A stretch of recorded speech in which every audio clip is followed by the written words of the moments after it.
सभी छोटे बड़े श्रोताओं को सुनीता भटनागर का प्यार भरा नमस्कार। ऑडियो स्टोरीज के हमारे चैनल कहानी जगत में आप सभी का स्वागत है। हिंदी कहानियों की श्रृंखला में आइए आज सुनते हैं अलका प्रमोद जी द्वारा रचित कहानी इतनी देर में। Meet mister Goldie from Australia, Ashfaq from Saudi, miss Martina from England and Anshu Vajpayee representing the host country. Mister Wakhlu अन्य अतिथियों से मेरा परिचय करा रहे थे। वह एक दिन पूर्व ही न्यूयॉर्क आ गए थे और वह अधिवेशन में आए लोगों से पहले ही मिल चुके थे। अंशु को देखकर मैं कुछ क्षण के लिए सामान्य शिष्टाचार भूलकर स्तब्ध खड़ी रह गई। अंशु ने जब आगे बढ़कर मुझसे हाथ मिलाया तो अपनी अशिष्टता पर शर्मिंदा होते हुए हड़बड़ाकर मैंने भी हाथ मिलाया। मैंने स्वयं को स्वाभाविक बनाने का प्रयास करते हुए कहा, oh, so you are from America but I thought you are Indian. उसने मुस्कुरा कर कहा, हाँ, मैं भारतीय मूल की ही हूँ, पर मैं अमेरिका में ही पली बड़ी हूँ और यहीं की नागरिक हूँ। उसके मुंह से शुद्ध हिंदी सुनकर मैं मन ही मन अपने अंग्रेजी बोलने पर लज्जित हो उठी। मैंने कहा, आपसे मिलकर खुशी हुई। उसने कहा, मुझे भी, और फिर वह आगे बढ़ गई। आज न्यूयॉर्क में निर्बल वर्ग की मूलभूत समस्याएं और समाज का उत्तरदायित्व विषय पर अंतर्राष्ट्रीय अधिवेशन का पहला दिन था और हम सब डाइनिंग रूम में सुबह की चाय पर मिले थे। यही अवसर था एक दूसरे का परिचय पाने का, वरना एक बार इस प्रकार के अधिवेशन प्रारंभ हो जाएं तो वैयक्तिक परिचय का अवसर ही कहाँ मिलता है। फिर तो बस प्रत्येक देश से आए प्रतिनिधियों के विचारों और बौद्धिकता का बढ़ चढ़कर प्रदर्शन होता है, जिसमें यह साबित करने की होड़ होती है कि किसकी विचारधारा कितनी आदर्श है और समाज के निर्बल वर्ग के लिए कौन कितना कर रहा है। मैं विभिन्न देशों से आए प्रतिनिधियों से औपचारिक परिचय ले दे रही थी, पर सच तो यह था कि मन के किसी कोने में अंशु के प्रति जागा कौतूहल मुझे बार बार कोहनी मार रहा था। नीली शर्ट, गहरी नीली जीन्स पहने, शोल्डर कट बाल, होठों पर सुर्ख लाल लिपस्टिक, नाखूनों पर लाल नेल पॉलिश, गले में पड़ी चेन में छोटा सा पेंडेंट और उससे नितांत बेमेल उसका मर्दाना चेहरा और भारी आवाज ने कुछ क्षण के लिए मुझे हतप्रभ कर दिया कि उसे मिस्टर कहूं या मिस।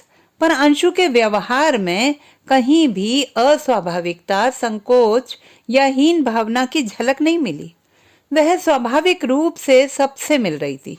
आश्चर्य तो यह था कि वहां उपस्थित लोग भी उससे सामान्य रूप से ही मिल रहे थे। जब से मैं सुबह की चाय से वापस कमरे में आई थी, मेरा मन विचलित था और बार बार अंशु के इर्द गिर्द ही मंडरा रहा था। मुझे जो पेपर यहाँ पर पढ़ना था और महीनों से मैंने जिसे तैयार करने के लिए इतना श्रम किया था, आज चाहकर भी उस पर अपना ध्यान केंद्रित नहीं कर पा रही थी। आज मुझे इस सत्र में अपने देश का प्रतिनिधित्व करना था और मैं चाहती थी कि मैं इस गुरुतर उत्तरदायित्व को भली भांति पूरा करूं। पर अंशु का चेहरा मेरे इस प्रयास को असफल बना रहा था। ठीक 11 बजे अगला सत्र प्रारंभ हुआ। प्रत्येक देश के प्रतिनिधियों ने अपना अपना पेपर पढ़ा। मैंने भी पढ़ा। मुझे संतुष्टि थी कि मेरा पेपर काफी सराहा गया। अंत में मेजबान देश का प्रतिनिधित्व करते हुए अंशु ने अपना पेपर पढ़ा। उसका आत्मविश्वास देखते बनता था। उसके पेपर में रखे गए तर्क, उसकी ओजपूर्ण वाणी ने हॉल में बैठे सभी लोगों को निस्तब्ध कर दिया था। जब उसने पेपर पढ़कर पूरा किया तो हॉल ताली की गड़गड़ाहटों से देर तक गूंजता रहा। वह बधाइयां देने वालों की भीड़ में घिर गई थी। इससे पूर्व कि वह उस भीड़ में गुम हो जाए और मैं उससे दोबारा मिल ही ना पाऊं, मैं लोगों को परे हटाती हुई उसके पास पहुंची। मैंने उससे कहा, मैं मिस प्रशस्ति चंद्रा। उसने मुस्कुराकर कहा, जी मुझे याद है, अभी सवेरे ही तो हम मिले हैं। मैंने कहा, दरअसल मैं आपसे बहुत प्रभावित हूँ, क्या मैं आपका कुछ समय ले सकती हूँ? हाँ हाँ, यह तो मेरा सौभाग्य होगा। फिर मुझे आमंत्रित करते हुए कहा, आज शाम का आपका डिनर मेरी ओर से। मैं संकोच से भर उठी। मैंने कहा, डिनर की औपचारिकता की क्या आवश्यकता है? तो अंशु ने कहा, अब औपचारिकता आप कर रही हैं। अंततः रात को 8 बजे मिलना तय हुआ। अपने कमरे की ओर कदम बढ़ाते हुए न जाने कब मैं भटक कर अतीत की गलियों में जा पहुंची थी। बचपन से माँ की तड़पती आंखें मेरे मानस पटल पर साकार हो उठी। मुझे आज भी वह रात वैसी की वैसी याद है। मेरी रात में अचानक नींद खुल गई थी। मुझे बगल के कमरे से फुसफुसाहट की आवाज सुनाई पड़ी। उत्सुकतावश मैं दबे पांव उस कमरे की ओर बढ़ी तो पाया कि माँ बाबूजी में कुछ बहस चल रही थी। माँ रो रही थी और बाबूजी कुछ गुस्सा तो कुछ विवश से माँ को समझा रहे थे।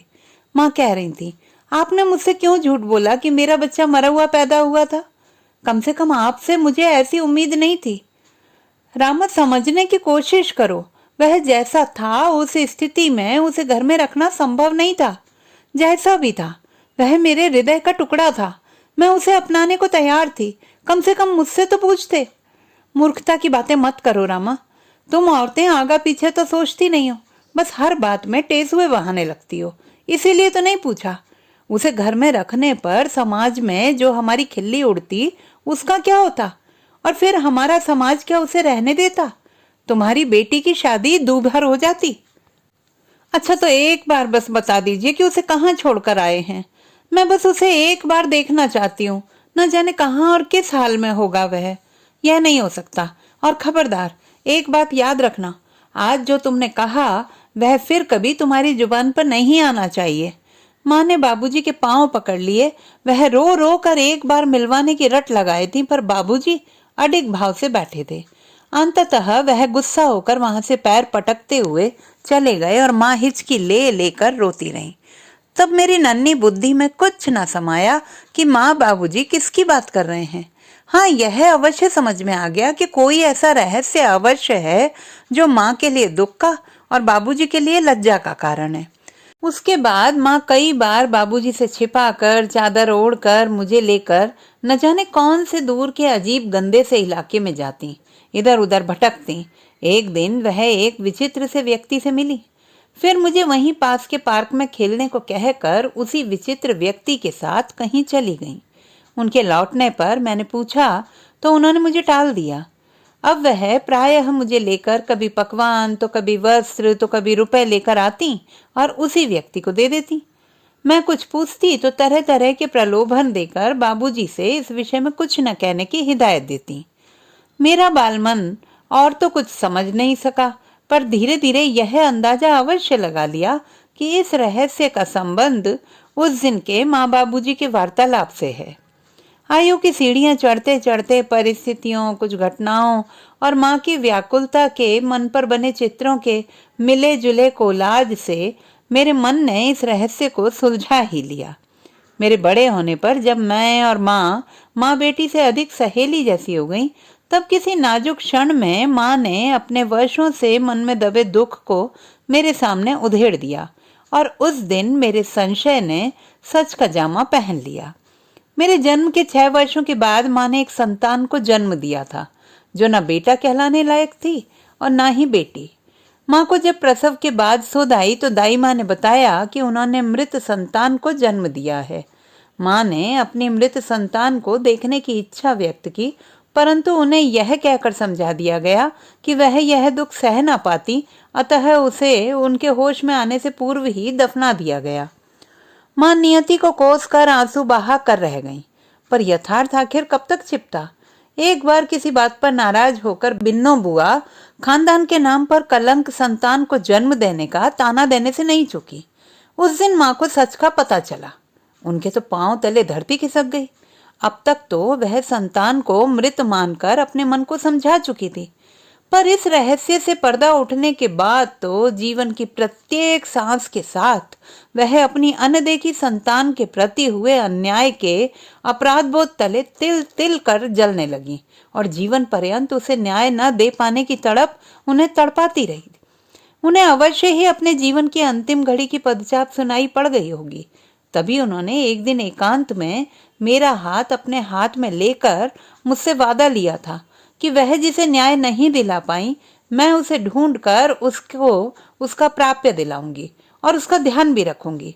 माँ ने मुझे एक किन्नर का पता भी दिया और कहा कि वह मुझे अपने सहोदर से मिलवा सकता है, उसे पता है वह कहाँ है। माँ तो उस दिन अपनी तड़प मेरे मन में रोप कर चैन की नींद सो गई, पर मेरा अंतर्मन उस दिन से एक ऊहापोह में जी रहा है। मुझ में इतना साहस नहीं है कि मैं समाज के सामने उससे जाकर मिलूं और उससे अपने खून का रिश्ता समाज में स्वीकार कर सकूं। मेरी व्यावहारिक बुद्धि ने मन ही मन माँ से क्षमा मांग कर उसे भूलने में ही सबका हित समझा, पर अंतर्मन प्रायः मुझे कोंचता रहता है। यही कारण है कि किसी भी विवाह या बच्चे के जन्म आदि में जब किन्नर ताली बजाते आ पहुंचते हैं तो मैं स्वयं को विचित्र दुविधाग्रस्त स्थिति में पाती हूँ। एक ओर मैं उनमें अपने चेहरे का प्रतिबिंब ढूंढने लगती हूँ, तो दूसरी ओर मन डरने लगता है कि कहीं वह मिल न जाए। आज अंशु का यह आत्मविश्वास से दमकता समर्थ रूप देखकर मैं चमत्कृत हो गई। उससे मिलकर मेरी सोच को नई दिशा मिली। मेरा मन माँ से किए वादे को पूरा करने के लिए व्याकुल हो उठा है।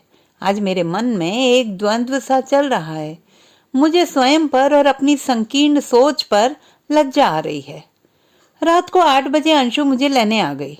कुछ ही देर में हम लोग एक आलीशान रेस्तरां में बैठे थे। मैंने पूछा, आप अमेरिका में कब से हैं? मैं तो बचपन से यहीं हूँ। मैंने कहा, आपका जन्म भारत में हुआ कि यहीं हुआ? नहीं, मेरा जन्म तो भारत में हुआ, पर उसके बाद ही मेरे माता पिता मुझे लेकर यहाँ बस गए। आपको ऐसी स्थिति में समाज में किसी तरह की परेशानी नहीं हुई? मतलब? उसने त्योरी चढ़ाकर पूछा। मैं समझ गई कि मैं अपनी ऊहापोह में शिष्टता की सीमाएं पार कर गई हूँ। मैंने बात को संभालने के लिए कहा, सॉरी, यू शुड बी। उसने रुष्ट स्वर में कहा। मैंने तब उससे अपने पूछने का कारण बताया। मेरी आप बीती सुनकर अंशु के मन में मेरे लिए और विशेषकर मेरी माँ के लिए सहानुभूति तो पनपी, पर मेरे परिवार द्वारा मेरे उस अनदेखे सहोदर के प्रति किए गए अन्याय के लिए हमें धिक्कारने से वह स्वयं को रोक नहीं पाई।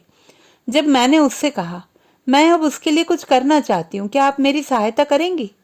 तो मेरी आंखों में पश्चाताप और अपने सहोदर के लिए कुछ करने की तड़प देखकर उसका आक्रोश कुछ कम हुआ। अंशु ने मुझे आश्वासन दिया कि यदि वह उसके लिए कुछ कर सकी तो उसे प्रसन्नता होगी। अंशु के आश्वासन में मुझे एक आशा की किरण दिखाई पड़ी। मुझे पहली बार लगा कि मैं माँ से किया हुआ अंतिम वादा संभवतः पूरा कर पाऊंगी। भारत लौटने के बाद पहली बार मैंने माँ के जाने के बाद उसी क्षेत्र में जाने की ठानी जहां माँ के साथ बचपन में जाया करती थी। मैंने ऑटो अपने गंतव्य से पहले ही छोड़ दिया, जिससे कोई यह न जाने कि मैं कहाँ जा रही हूँ। मैं अपनी बचपन की स्मृति के सहारे जा रही थी। उस इलाके में विशेष परिवर्तन नहीं हुआ था। हाँ, आने जाने वाले लोग मुझे कौतूहल से अवश्य देख रहे थे। मुझे अनेक उपहास भरी दृष्टियों और अशोभनीय टिप्पणियों का सामना करना पड़ रहा था। आज मैं माँ की ममता का अंदाजा लगा पा रही थी, जिससे विवश होकर उनके जैसी कभी घर से अकेले बाहर न निकलने वाली माँ यह सब सहकर भी यहाँ आती थी। सच तो यह है कि और कोई समय होता तो मैं कब की लौट चुकी होती, पर अंतिम समय में माँ की आंखों में तड़प की स्मृति और अंशु के व्यक्तित्व के प्रभाव ने मुझे अपने लक्ष्य से डिगने न दिया।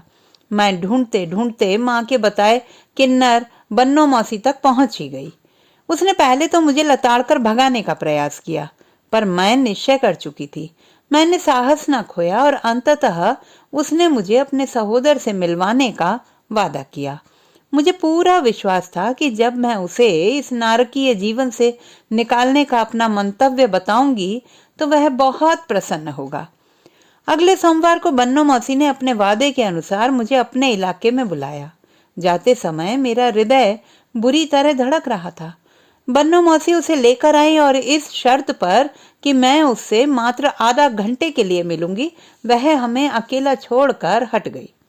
मैंने उसे देखा तो लगा कि मानो अपने किशोर भाई से मिल रही हूँ। उसके नैन नक्श मुझसे मिल रहे थे। रंग कभी गोरा रहा होगा, पर अब धूप में तप कर तांबे जैसा हो गया था। हाँ, उसके हाव भाव में मेरे आभिजात्य का अंश मात्र भी नहीं था। सिंथेटिक कपड़े के हरे सलवार सूट, होठों पर लाल फूहड़ ढंग से लगी लिपस्टिक में लचकता मटकता वह जब मेरे समक्ष आ खड़ा हुआ तो मेरा मन एक बारगी उससे अपने संबंध को स्वीकार करने को तैयार ही ना हुआ। उसने अपने चिर परिचित तरीके से ताली बजाकर कहा, हाँ बीबी, बता मुझसे क्या काम है। मेरा मन फिर हुआ कि उसी समय वहां से उठकर चली जाऊं। मैंने मन ही मन अपने को धिक्कारा और उससे बात शुरू की। मैंने उसे बताया, मैं तुम्हारी बहन हूं। उसने निर्लिप्त भाव से कहा, तो? उसकी यह निर्लिप्तता मुझे बुरी लगी, पर मैंने हिम्मत नहीं हारी। मैंने उत्साहपूर्वक उसे बताया, अब तुम्हारा जीवन इन आवारा लोगों के बीच बर्बाद नहीं होगा। क्या हम आवारा हैं? वह भड़क उठा, जैसे भी हैं तुमसे अच्छे हैं, और अगर इतने बुरे हैं तो तुम क्यों आई हो मिलने? हमने तो तुम्हें बुलाया नहीं। उसने हाथ फटकार कर कहा। मैं संभल गई। मैंने अपनी बात को संभालते हुए उसे बताया, देखो, मैं तुम्हारा जीवन सुधारना चाहती हूँ। मैं तुम्हें अमेरिका भेजूंगी और वहां तुम्हें अपना जीवन गा बजा कर नहीं बिताना पड़ेगा। तुम भी हमारी तरह सबके बीच रह सकोगे। मैंने उसे अंशु के बारे में बताया कि वह उसकी सहायता करेगी। वह निर्विकार भाव से सब सुनता रहा, फिर उबा सा बोला, बीबी तुम्हें और कुछ कहना है? मैं आशा के विपरीत उसके इस व्यवहार पर चौंक पड़ी। मैंने थोड़ा तैश में आकर कहा, मैं तुम्हारा जीवन सुधारने की कोशिश कर रही हूँ और तुम कोई रुचि ही नहीं ले रहे हो। पर क्यों? मैंने तो नहीं कहा। तब मैंने उसे समझाते हुए कहा, तुम मेरे सहोदर हो। माँ चाहती थी कि मैं। उसने मेरी बात काट कर कहा, इतनी देर में तुम्हें याद आया? उस समय तुम कहाँ थे जब मुझे माँ की गोद चाहिए थी? बाप का सहारा चाहिए था, बहन का प्यार चाहिए था। मेरी ना तो कोई माँ है, ना बाप, ना बहन। और जिन्हें तुम आवारा कह रही हो ना, उन्होंने ही मुझे पाला है, जीवन दिया है। वही मेरे सब कुछ हैं और नाच गाना ही मेरा जीवन है। उसने हिकारत से मुझे देखते हुए कहा और मुझे कुछ कहने का अवसर दिए बिना ही एक झटके से उठकर बिना पीछे मुड़कर देखे मटकता हुआ चला गया। तो दोस्तों, ये थी हमारी आज की कहानी। आपको कैसी लगी कमेंट बॉक्स में लिखना ना भूलें। चैनल को सब्सक्राइब करें, लाइक करें और मित्रों के साथ शेयर करें।